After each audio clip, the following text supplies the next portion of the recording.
Jean-Marie maakt een Valentijnsreportage. Qu'est-ce que je touche comme café? Edmond, mets-toi tout près de la sonnette.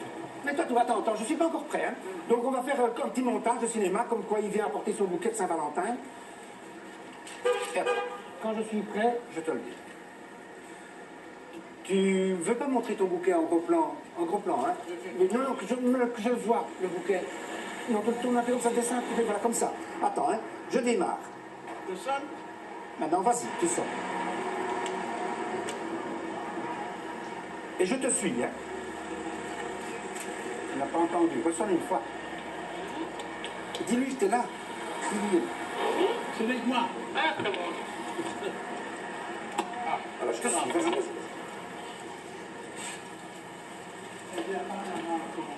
C'est bien la rencontre. Vas-y, tu restes naturel. Bonjour, bonjour.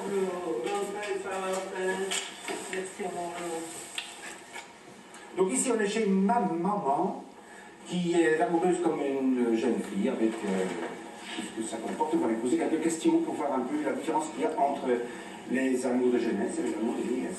Je peux savoir un peu, en 2 mots, comment on vit l'amour quand on a un certain âge, par rapport à des jeunes qui ne pensent, par exemple, qu'au corps, à la jeunesse. Vous autres, vous avez votre corps qui vieillit, donc qu'est-ce qui change? Qu'est-ce qui a changé en 90 ans, par exemple? Beaucoup plus de tendresse. Voilà. Qu'est-ce qui est le plus important pour toi? La tendresse et la compréhension. Oui, on peut... enfin, une question indiscrète. Vous vous embrassez encore, ou parfois, ou... On s'embrasse tous les jours. Fois, Par exemple, quelle marque de tendresse faites-vous nous chantons ensemble, nous rions beaucoup. Oui, Hein? ah oui. Petite question indiscrètement, enfin, je dois dire que c'est ce qui intéresse le plus les gens.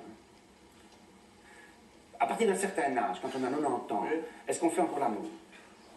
Est-ce qu'on a encore une capacité Non, physique? on n'a plus les pulsions Quand on avait... sexuelles, non. Non. Tout le monde se pose la même question. Arrive à 90 ans, qu'est-ce qu'on fait, quoi? Parce que il y a des gens pour qui c'est le plus important. À moins de prendre du Viagra, peut-être. J'ai jamais essayé. Tu connais la couleur de la pilule?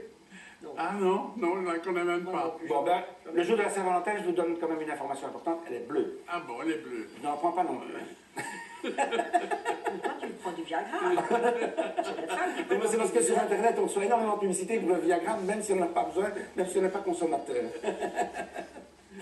Allez, on coupe. C'est bon. Donc, maman est partie chercher son petit cadeau. Un petit cadeau... Surprise. Surprise, bon, on va bien voir, donc on attend. Elle va venir avec son cadeau. Maman?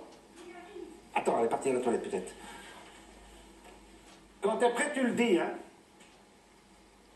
Attends, allez, attends. C'est moi qui dois être prêt. Allez, vas-y, tu peux venir. Qu'est-ce qu'il a de spécial, ce petit cadeau secret? Hein? Tu t'y attends pas? Bon, hein, tu attends pas, il va bien rigoler. Allez, vas-y. C'est spécial. Voilà mon Saint-Valentin. Oh, moi, c'est mon petit lapin. Et c'est quoi? Oh là, c'est mou. C'est mou. Et tiens, c'est une... ça. Ça fait toujours plaisir d'avoir des cadeaux. Ah oui, hein. Oh, toi, c'est pour la plage, ça? Oh, qu'est-ce que c'est que ça? Allez, montre un peu le cadeau, montre le cadeau. Donc, j'ai la bite cabriolet, la capote intégrée et les boules à la commande vocale. Faites comme moi, soyez bien équipés. Ben alors voilà pour des affaires pour des gens qui en ont entendu. Eh bien voilà, merci beaucoup, je coupe.